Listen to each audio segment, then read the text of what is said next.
Oke, baik. Terima kasih Bu Yulia, Kak Nina, dan juga Kak Mei untuk doanya. Luar biasa. Disebutkan satu persatu.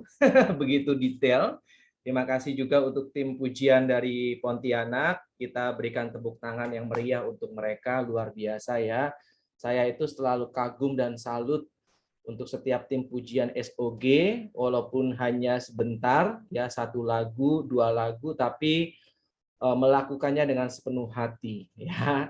Makanya layak untuk diapresiasi. Ibu Bapak, malam hari ini kita akan membahas mengenai Deuterokanonika. Nah, ini penting sekali karena banyak dari kita itu belum memahami secara benar mengenai kitab-kitab Deuterokanonika. Karena kita seringkali berpikir bahwa Gereja Katolik itu menambahkan kitab-kitab, tetapi tidak seperti itu. Kalau kita melihat sejarahnya, justru kita itu merupakan penggagas utama. Ya, istilah Deuterokanonika itu muncul abad ke-16, ya. Waktu zaman reformasi itu baru muncul istilah Deuterokanonika. Sebelumnya nggak ada istilah itu. Ya, jadi dari awal itu penggagas kanon kitab suci ya Gereja Katolik. Ya, Deuterokanonika itu dulu nggak ada. Baru ada istilah Deuterokanonika itu pada abad ke-16 ya, zaman reformasi. Jadi ini sejarah yang harus kita pahami bersama-sama. Nah, sekarang masuk ke pengantar. Silakan Ibu Bapak siapkan catatannya karena banyak informasi malam hari ini yang akan saya sampaikan. Yang pertama pengantar, kanon Perjanjian Lama Gereja Protestan itu diambil berdasarkan kanon kaum Yahudi, ya, yang berbahasa Ibrani di Palestina. Ini tolong digarisbawahi. Jadi kanon yang diambil oleh sahabat kita atau saudara kita gereja Protestan itu adalah kanon kaum Yahudi yang berbahasa Ibrani. Ya, sedangkan kanon Perjanjian Lama kita gereja Katolik itu berdasarkan atas kanon kaum Yahudi yang berbahasa Yunani. Cukup jelas ya Ibu Bapak ya. Satu bahasa Ibrani, satu bahasa Yunani atau dikenal dengan Alexandria. Di seluruh daerah Mediterania, ya, termasuk di dalamnya Palestina. Jadi lebih global kalau gereja Katolik. Lalu yang berikutnya, keseluruhan kitab suci Ibrani diterjemahkan ke dalam bahasa Yunani, ya, oleh 70 orang ahli kitab suci, ya, terutama kitab Yahudi tentunya. Terjemahan ini selesai pada tahun antara 250 sampai dengan 125 sebelum Masehi. Nah, dicatat nanti waktu gathering minggu depan soalnya keluar nih. Enggak ya. Kak Dina ketawa tuh. Nah, ya, jadi kisarannya tahun 250 sampai dengan 125 sebelum Masehi terjemahannya selesai. Dan dari sanalah kita mengenal kata Septuaginta. Ya, jelas ya Ibu Bapak ya. Biar nggak bingung lagi, yaitu kata Latin dari angka 70 sesuai dengan jumlah para penerjemah itu. Ya, disebut Septuaginta itu artinya 70. Ya, sesuai dengan jumlah orang yang menerjemahkannya ke dalam bahasa Yunani. Lalu yang berikutnya, pada zaman Yesus hidup, bahasa Ibrani adalah bahasa yang mati atau tidak digunakan. Orang-orang Yahudi di Palestina pada saat itu umumnya berbicara dengan bahasa Aramik, bahasa Aram. Nah, ya. Sedangkan pada waktu itu bahasa Yunani merupakan bahasa yang umum dipergunakan di seluruh dunia Mediterania. Jadi ibaratnya kalau misalkan kita ke Eropa, kan ada bahasa setempat tuh. Misalkan seperti Itali, ada bahasa Itali. Nah, ya, Spanyol ada bahasa Spanyol. Tapi kalau kita berbicara mengenai bahasa orang-orang Eropa secara universal adalah bahasa Inggris. Nah, demikian juga dengan Palestina saat itu, bahasa yang digunakan oleh mereka, penduduk Palestina saat itu kebanyakan adalah bahasa Aram. Yesus juga menggunakan bahasa Aram. Namun secara global, dunia Mediterania itu menggunakan bahasa Yunani. Karena saat itu peradaban Yunani yang paling unggul. Nah, ya. Cukup jelas sampai sini Ibu Bapak? Semoga cukup jelas ya. Pelan-pelan nanti saya akan coba untuk menjelaskan lebih detail lagi. Maka tak mengherankan bahwa yang Alkitab ya yang dipergunakan oleh Yesus adalah terjemahan Septuagintanya. Jadi Yesus dan para murid itu menggunakan terjemahan Yunani bukan Ibrani. Nah, ini yang harus digarisbawahi ya. Dan terjemahan Septuaginta ini pula yang dipergunakan oleh para penulis kitab Perjanjian Baru. Nah, nanti saya akan jelaskan di bagian-bagian belakang tuh. Mana saja. Sedikit nanti saya akan jelaskan. Ya, jadi para penulis Perjanjian Baru itu menggunakan Perjanjian Lama itu dalam bahasa Yunani atau Septuaginta, bukan dalam bahasa Ibrani. Karena saat itu bahasa Ibrani zaman Yesus sudah tidak dipergunakan lagi. Cukup jelas ya Ibu Bapak ya. Oke, tapi kalau ditanya bahasa asli Perjanjian Lama, ya bahasa Ibrani. Cukup jelas ya. Namun diterjemahkan ke dalam bahasa Yunani. Oke. Sebagai informasi, nah ini, Perjanjian Baru mengutip Septuaginta sebanyak 340 kali. Jadi para penulis Perjanjian Baru mengutip isi dari Perjanjian Lama versi Septuaginta. Versi bahasa Yunani itu sebanyak 340 kali.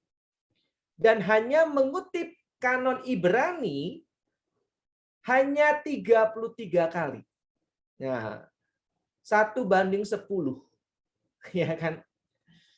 Dengan demikian, kita ketahui bahwa dalam Perjanjian Baru, terjemahan Septuaginta dikutip sebanyak lebih daripada 90%. Nah, ini yang harus digarisbawahi. Jangan lupa, seluruh kitab Perjanjian Baru ditulis dalam bahasa Yunani. Ada yang dikutip sama persis, atau ada juga yang kemudian diperjelas ataupun disempurnakan. Ya, contoh nih, dalam konteks inilah kita melihat nubuat pembunuhan kanak-kanak. Nah, kalau kita ingat ya, dalam Perjanjian Baru, ya Raja Herodes itu kan menyuruh pasukannya untuk membunuh bayi-bayi Israel. Ingat ya, Ibu Bapak ya. Nah, itu sudah dinubuatkan. Dan kita bisa ketemukan nubuat itu dalam Deuterokanonika, yaitu kebijaksanaan bab 11 ayat 7. Nah, coba sekarang dibuka Alkitab Deuterokanonikanya. Kak Nelly sudah ada Alkitab Deuterokanonikanya? Belum, Kak. Oh, belum. Jadi pakai online. Belum Oke, pergi online. beli. Oke. Ntar pergi beli deh. Oke, ya, coba kita lihat kebijaksanaan Salomo bab 11 ayat 7. Satu orang volunteer tolong bacakan.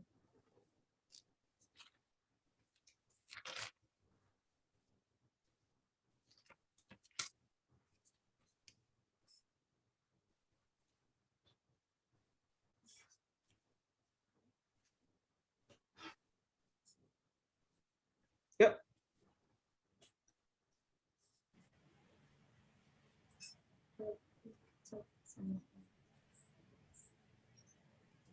Kebijaksanaan bab 11 ayat 7. Silakan.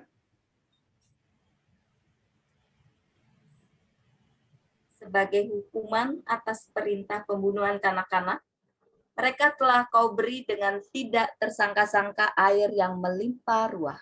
Oke, terima kasih Kak Nina. Sebagai hukuman atas perintah pembunuhan anak-anak. Coba sekarang kita lihat Matius 2 ayat 16. Nah, ini penggenapannya. Matius 2 ayat 16.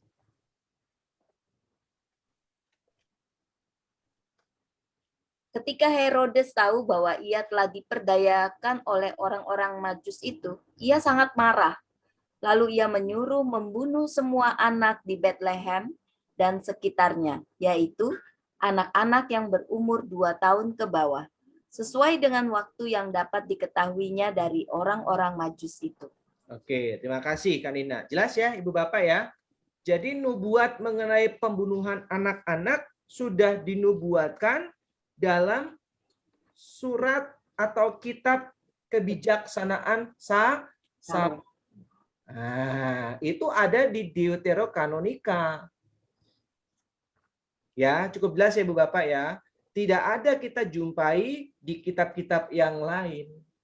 Nah, ini diperjelas oleh Matius bab 2 ayat 16. Lalu yang berikutnya, sedangkan contoh yang lain, Matius 6 ayat 19 sampai dengan 20. Satu orang volunteer tolong bacakan. Matius 6 ayat 19 dan 20. Janganlah kamu mengumpulkan harta di bumi. Di bumi ngengat dan karat merusakkannya, dan pencuri membongkar serta mencurinya. Tetapi kumpulkanlah bagimu harta di surga. Di surga ngengat dan karat tidak merusakkannya, dan pencuri tidak membongkar serta mencurinya. Oke, terima kasih Kak Herna. Nah, dalam Matius bab 6 ayat 19 dan 20 tadi, kita diajarkan agar kita tidak menaruh perhatian kepada mengumpulkan harta dunia yang bermakna kosong. Betul ya? Ngengat dan karat menguasainya. Melainkan kita diminta untuk mengumpulkan harta surgawi di mana ngengat dan karat tidak menguasainya.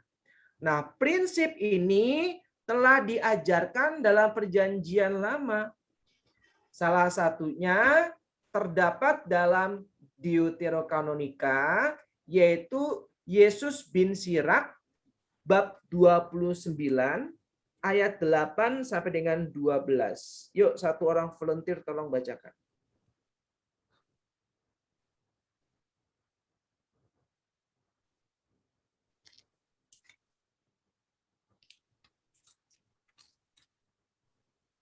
Silakan.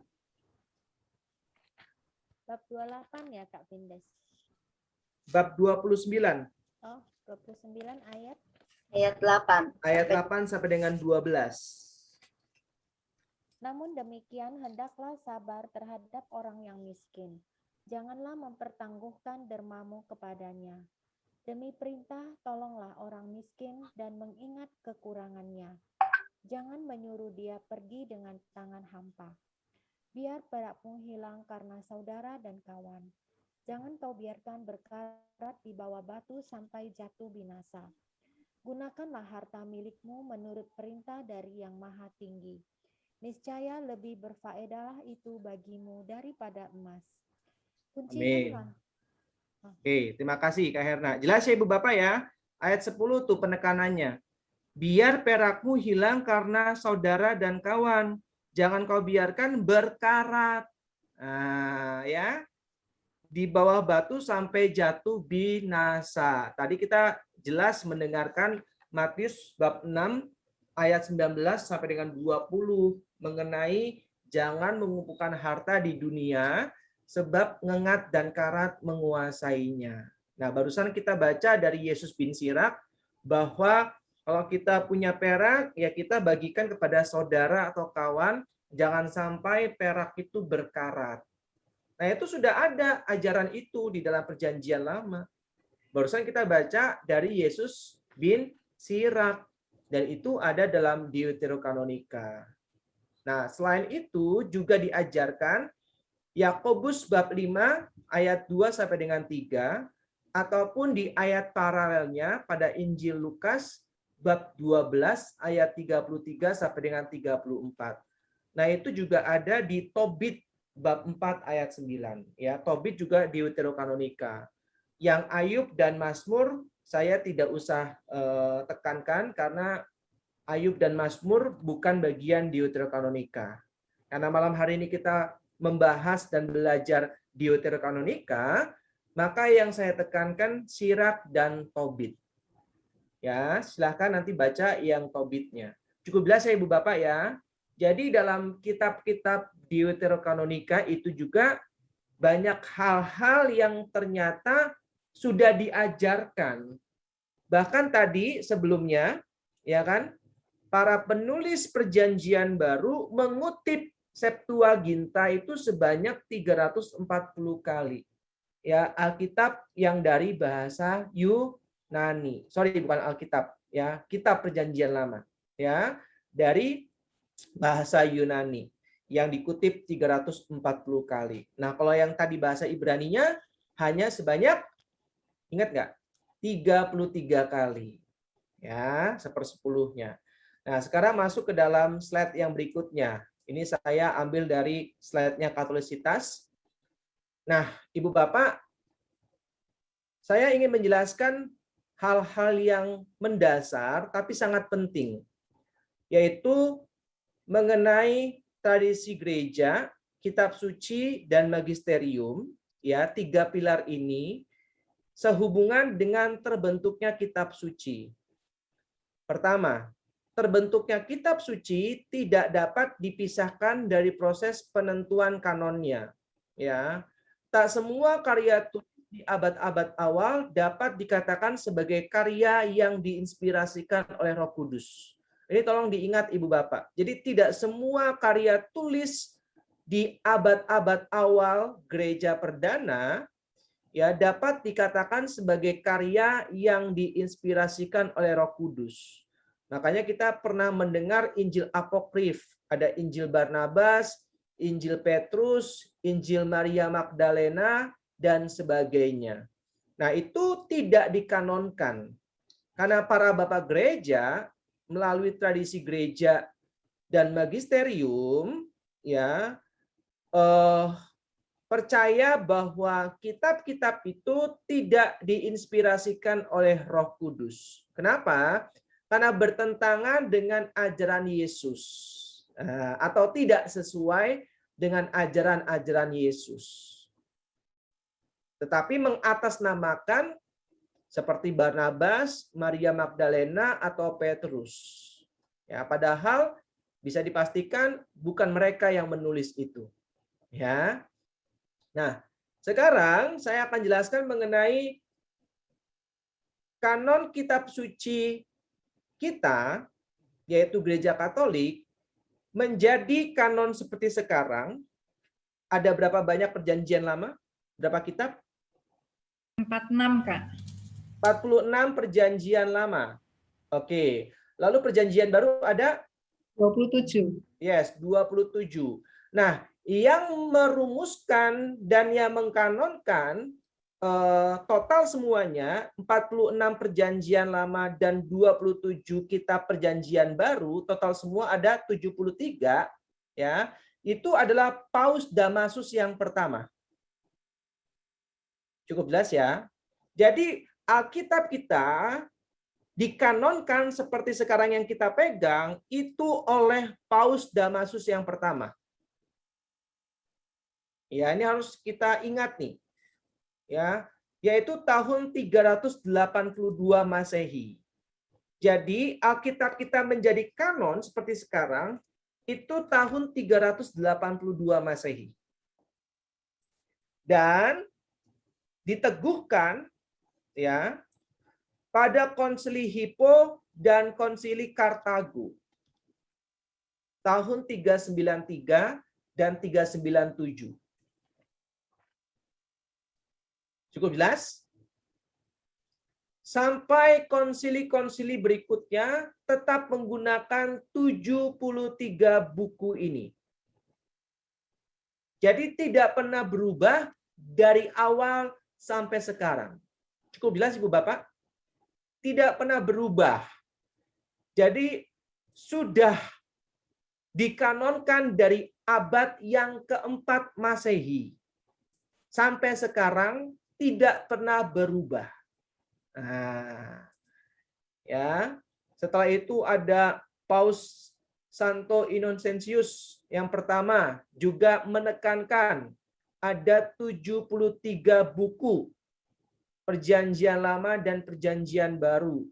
Lalu Konsili Kartago yang kedua tahun 419 juga menekankan ada 73 buku. Lalu Konsili Florence mendefinisikan, meneguhkan lagi ada 73 buku. Nah, lalu Konsili Trente meneguhkan lagi ada 73 buku. Dan Konsili Vatikan yang pertama meneguhkan, mendefinisikan lagi ada 73 buku. Tidak ada perubahan dari awal dikanonisasikan atau dikanonkan. Ya. Sampai sini jelas Ibu Bapak? Ya, dari awal dikanonkan sampai sekarang tidak ada perubahan. Nah, maka nanti saya akan jelaskan mengapa bisa sampai muncul Deuterokanonika. Ini Deuterokanonika itu artinya adalah kanon yang kedua. Istilah ini digunakan oleh Sixtus dari Siena tahun 1566. Nah, ya. Protokanonika itu sejumlah kitab-kitab Perjanjian Lama yang selalu diterima dimanapun sebagai kitab yang diinspirasikan Roh Kudus. Itu definisi protokanonika. Ya. Sedangkan Deuterokanonika itu kitab-kitab Perjanjian Lama yang diterima oleh kita, Gereja Universal, Gereja Katolik, sebagai kitab-kitab yang diinspirasikan oleh Roh Kudus. Setelah sempat diragukan di sejumlah tempat, dan karena itu di suatu waktu tertentu menempati tempat kedua dalam kanon kitab suci. Jadi istilah protokanonika itu menuju kepada kitab-kitab yang bagi semua gereja memang diinspirasikan oleh Roh Kudus, termasuk gereja Protestan dan juga kita gereja Katolik. Paham ya Ibu Bapak ya? Termasuk juga orang-orang Yahudi. Itu protokanonika, kanon yang pertama. Lalu yang Deuterokanonika, kanon yang kedua, bagi orang-orang Yahudi, ya kan? Nanti saya akan jelaskan tuh Konsili Yamnia. Ya, bagi orang-orang Yahudi di Konsili Yamnia, mereka mengadakan konsili. Bagi mereka Deuterokanonika tidak berasal dari Allah atau bukan sabda Allah. Itu bagi mereka. Dan sahabat kita yang Protestan mengambil kanon hasil dari Konsili Yamnia tadi. Cukup jelas ya Ibu Bapak ya. Jadi yang mengatakan Deuterokanonika adalah sabda Allah dan memang diinspirasikan Roh Kudus, yaitu Gereja Universal atau Gereja Katolik. Nah, ya jadi istilah Deuterokanonika itu hanya untuk membedakan mana yang diterima oleh Yahudi dan Protestan, ya kan? Dan mana yang tidak diterima oleh Yahudi dan Protestan. Nah, itu aja kok. Tapi sebelumnya istilah Deuterokanonika itu tidak ada. Cukup jelas ya Ibu Bapak ya? Oke. Maka di bawah itu ditulis, namun saat kanon kitab suci pertama kali ditentukan oleh Paus Damasus yang pertama, tadi ya tahun 382, kitab-kitab Deuterokanonika sudah termasuk dalam kanon kitab suci. Nah, ya jadi dari awal itu sudah jelas bahwa kanon kitab suci kita ya termasuk di dalamnya Deuterokanonika. cuman tidak pernah disebut Deuterokanonika. Baru disebut Deuterokanonika tahun 1566 atau abad ke-16. Sampai sini jelas Ibu Bapak? Jelas ya? Oke.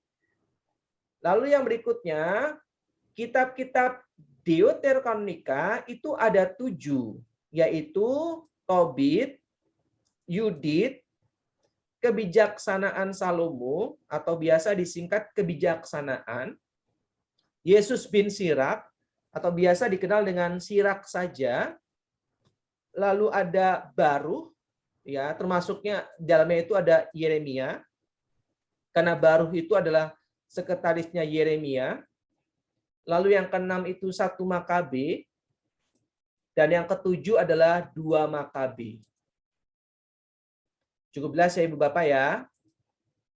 Oke, saya lanjutkan. Nah, dalam edisi Kitab Suci Bahasa Indonesia, ada bagian yang sesungguhnya termasuk Kitab Ester. Maka disebut tambahan Kitab Ester.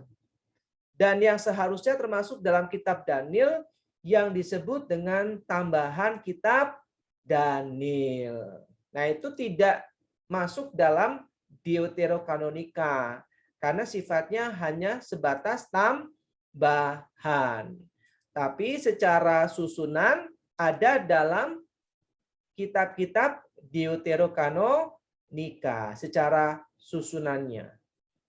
Ya, semoga jelas. Lalu yang berikutnya, sejak kanon kitab suci ditetapkan, ingat ya, abad keempat, kitab-kitab Deuterokanonika telah termasuk di dalamnya. Nah ini, isi kitab-kitab Deuterokanonika tidak mungkin bertentangan dengan isi seluruh kitab suci. Ini yang harus kita jelaskan Ibu Bapak.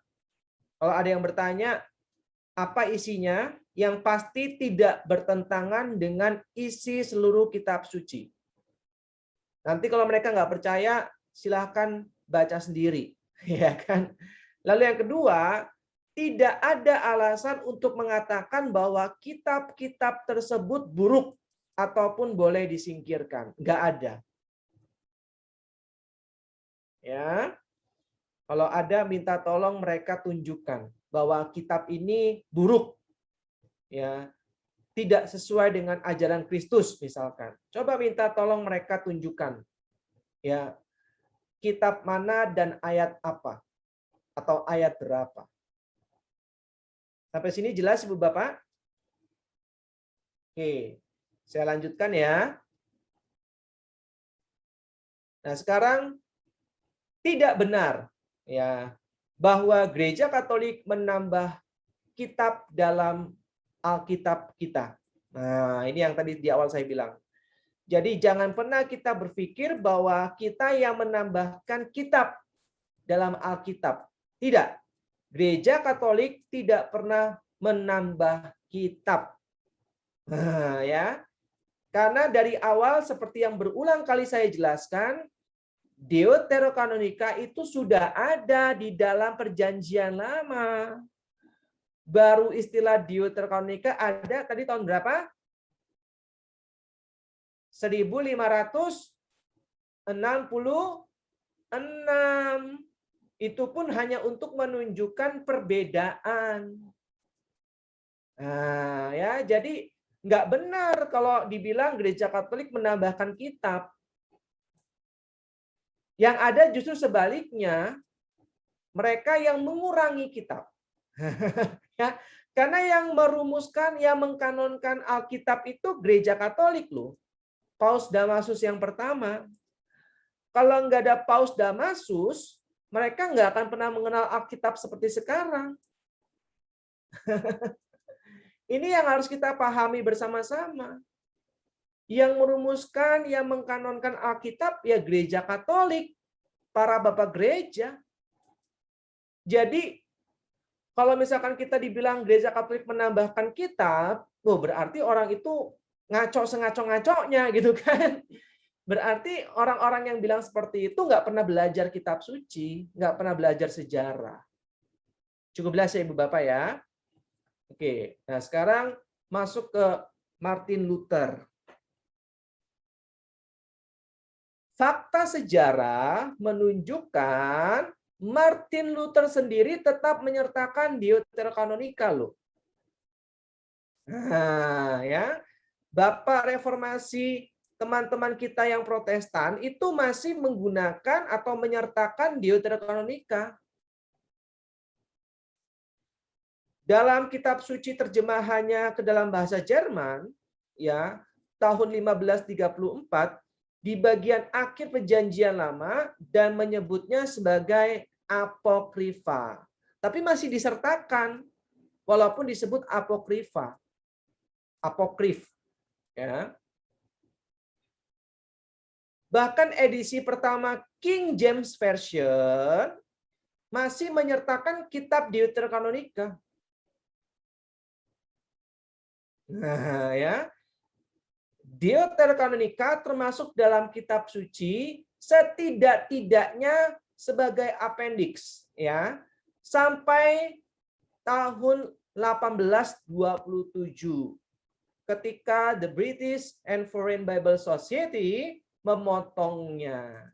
Jadi Deuterokanonika itu dipotong atau dihilangkan itu tahun 1827, jauh setelah Martin Luther.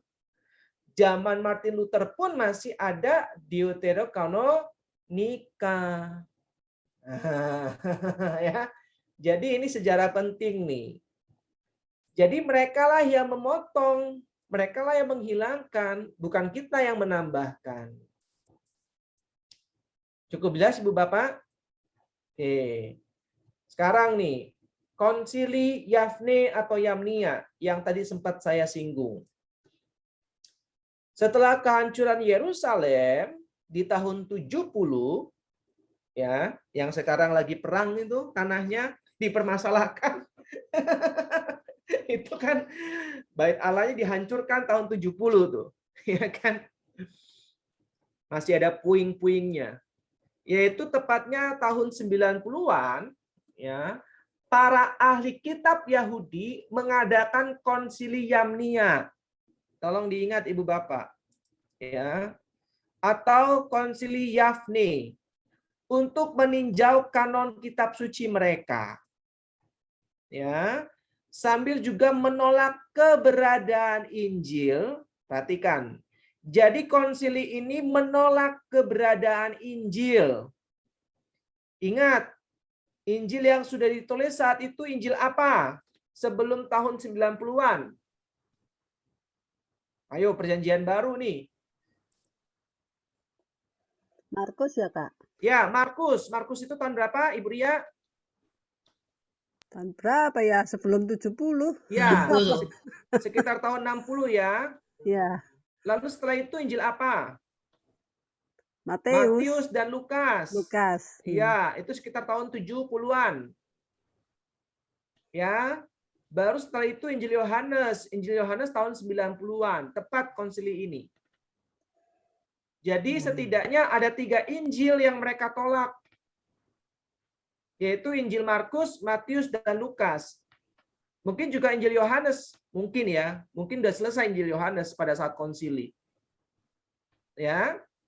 Jadi mereka itu memandang bahwa Injil itu tulisan yang tidak diinspirasikan oleh Allah. Karena mereka menolak Kristus. Konsili ini menolak Injil. Konsili ini menolak Kristus. Sampai sini paham ya, Ibu Bapak ya?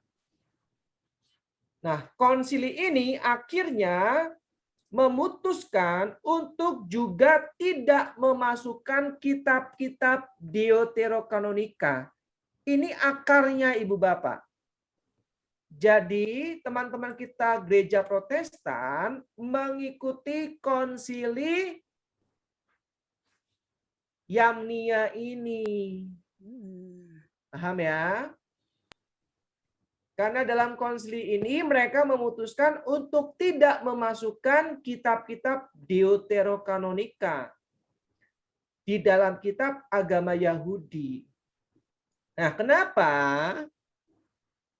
Hipotesanya adalah Kemungkinan adalah karena adanya nubuat yang begitu jelas tentang Mesias yang tercantum dalam kitab-kitab Deuterokanonika. Jadi dalam kitab-kitab Deuterokanonika itu ada nubuat yang sangat jelas tentang Mesias. Dan mereka tidak setuju, diputuskanlah tidak dimasukkan kitab-kitab Deuterokanonika ini. Apa dijual tuh? Ya. Dan nubuat itu digenapi oleh Kristus, yaitu nubuat dalam kitab kebijaksanaan. Yuk, monggo. Satu orang volunteer tolong bacakan. Kebijaksanaan bab 2 ayat 12 sampai dengan 20.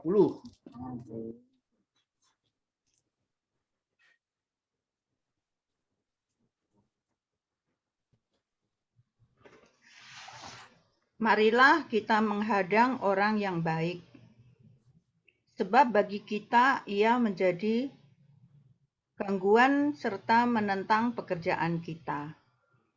Pelanggaran-pelanggaran hukum dituduhkannya kepada kita, dan kepada kita dipersalahkannya dosa-dosa terhadap pendidikan kita. Ia membanggakan mempunyai pengetahuan tentang Allah dan menyebut dirinya anak Tuhan. Bagi kita, ia merupakan celaan atas anggapan kita. Hanya melihat dia saja sudah berat rasanya bagi kita. Sebab hidupnya sungguh berlainan dari kehidupan orang lain, dan lain dari lainlah langkah lakunya. Kita dianggap olehnya sebagai orang yang tidak sejati, dan langkah laku kita dijauhinya seolah-olah najis adanya. Akhir hidup orang benar dipujinya bahagia, dan ia bermegah-megah bahwa Bapaknya ialah Allah. Coba kita lihat apakah perkataannya benar, dan ujilah apa yang terjadi waktu ia berpulang. Jika orang yang benar itu sungguh anak Allah, niscaya ia akan menolong dia serta melepaskannya dari tangan para lawannya. Mari kita mencobainya dengan aniaya dan siksa, agar kita mengenal kelembutannya serta menguji kesabaran hatinya. Hendaklah kita menjatuhkan hukuman mati keji terhadapnya, sebab menurut katanya, ia pasti mendapat pertolongan. Terima kasih, Bu Ratna. Kira-kira nubuat itu menuju ke siapa, Ibu? Ke Yesus. Nah. Mesias. Jelas ya? Jelas banget kan? Ya. Jadi nggak mau ngakui. Nah ini, jadi ini salah satu alasan yang sangat jelas bahwa ternyata ada loh nubuat tentang Mesias, tentang Yesus Kristus sebagai penggenapannya dalam kitab Deuterokanonika. Nah, maka mereka memutuskan dalam konsili Yamnia dihilangkanlah kitab-kitab Deuterokanonika karena mereka tidak percaya bahwa Yesus adalah Mesias. Mereka menolak Kristus. Cukup jelas ya Ibu Bapak ya. Sehingga hal-hal yang berkaitan dengan nubuat-nubuat tentang Yesus itu sebisa mungkin mereka hilangkan. Yaitu kitab-kitab Deuterokanonika, salah satunya adalah kitab kebijaksanaan bab 2 ayat 12 sampai dengan 20.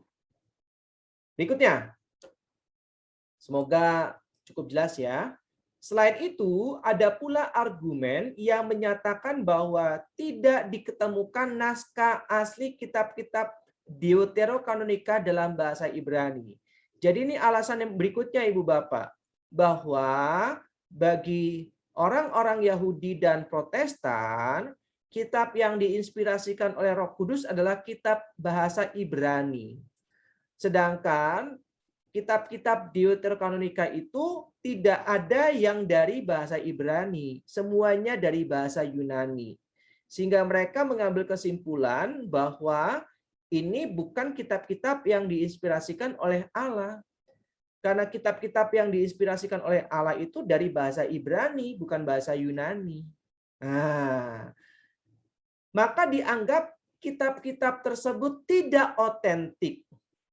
Padahal, perhatikan Ibu Bapak, mayoritas ahli kitab suci beranggapan bahwa sebagian kitab-kitab Deuterokanonika, yaitu Baru, Sirah, Tobit, Yudit, dan 1 Makabe, ditulis dalam bahasa Ibrani.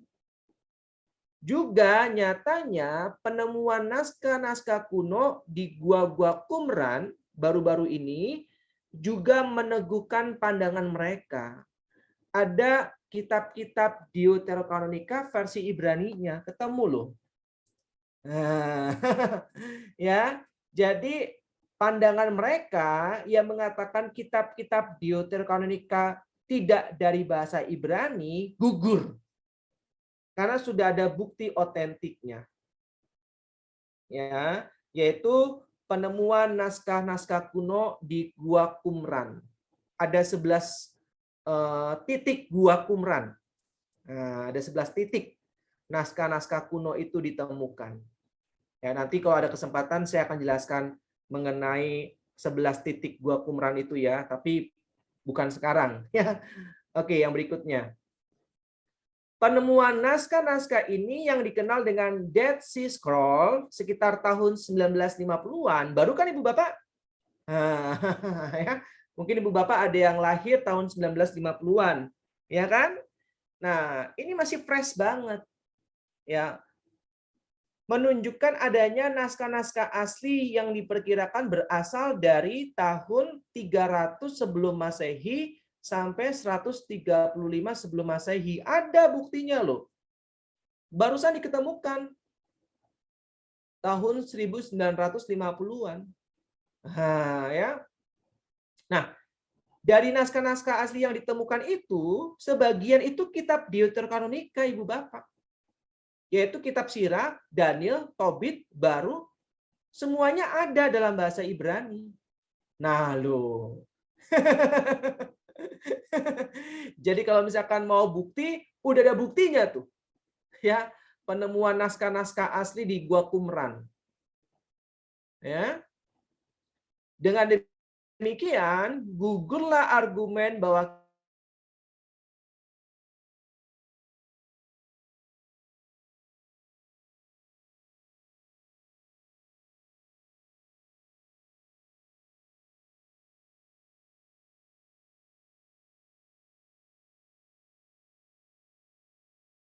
kitab-kitab Deuterokanonika tidak ditulis dengan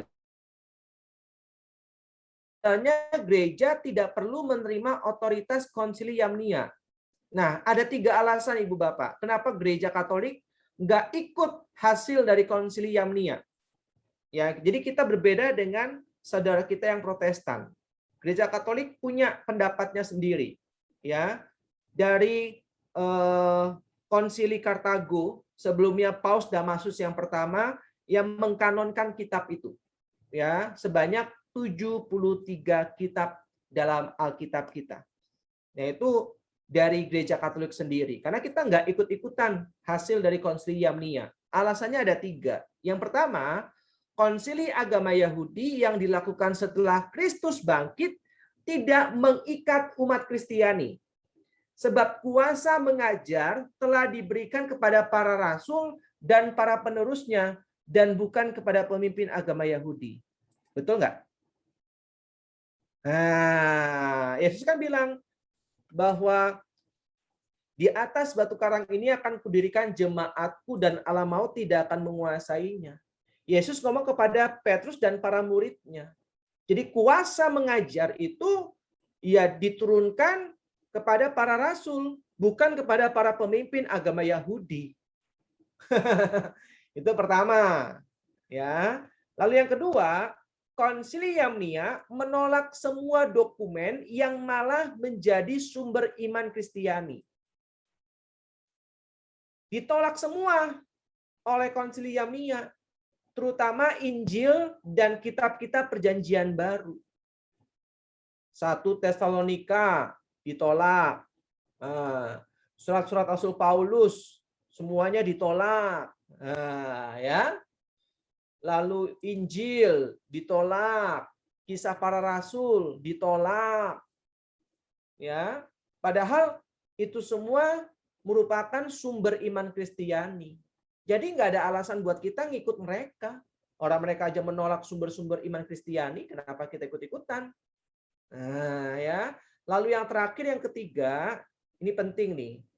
Dengan menolak kitab-kitab Deuterokanonika ini, Konsili Yamnia menolak kitab-kitab yang dipegang oleh Yesus dan para rasul yang telah termasuk di dalam kitab suci mereka, yaitu Septuaginta.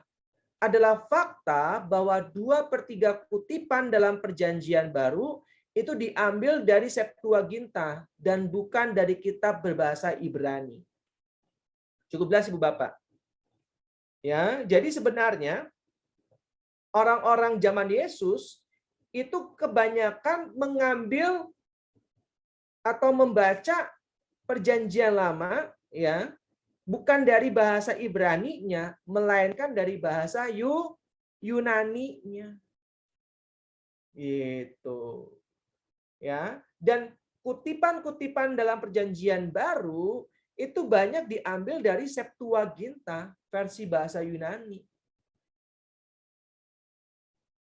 Maka kalau kita mau jujur, mereka mengatakan bahwa kalau kitab suci yang diinspirasikan oleh Allah itu adalah dari bahasa Ibrani, maka tolong dihapus tuh.